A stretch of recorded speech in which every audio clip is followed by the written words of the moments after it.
இந்த எபிசோடில் நாம இயக்குனர் கிட்டு இயக்கத்தில் வெளிவந்திருக்கிற ஆட்டி படத்தை பற்றி தான் பார்க்க போகிறோம். இந்த படத்தோட கதையை பற்றி பார்த்தோம்னா, இது 1970 நடக்கும் கதை.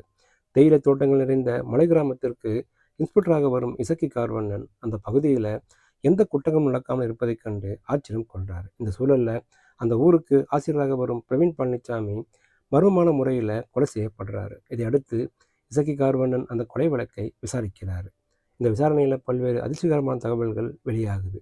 அந்த ஊரில் முகமூடி அணிந்த கும்பல் ஒன்று தொடர்ச்சியாக அங்கு கொலைகளை அரங்கேற்றி வருவது தெரிய வருது. அந்த கும்பல் ஏன் கொலைகளை செய்து வருது? இந்த கொலைக்கான பின்னணி என்ன? ஆசிரியர் பிரவீன் பழனிசாமி கொலை செய்யப்பட்டதற்கு காரணம் என்ன? இதாங்க அந்த படத்தோட மீதி கதை. கம்பீரமான போலீஸ் அதிகாரியாக இசக்கி கார்வண்ணன் மனதில் நிற்கிறாரு.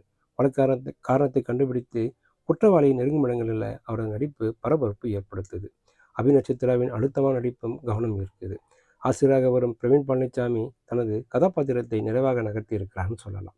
செல்வகுமார், காதல் சுகுமார், கரண் சக்கரவர்த்தி, சவுந்தர் உள்ளிட்ட நடிகை நடிகைகள் அத்தனை பேரும் தங்களது நிறைவான நடிப்பை வெளிப்படுத்தியிருக்காங்க.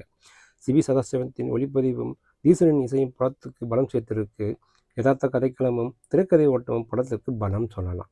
சில காட்சிகளில் பில்டப்பை குறைத்திருக்கலாம்னு தோணுது.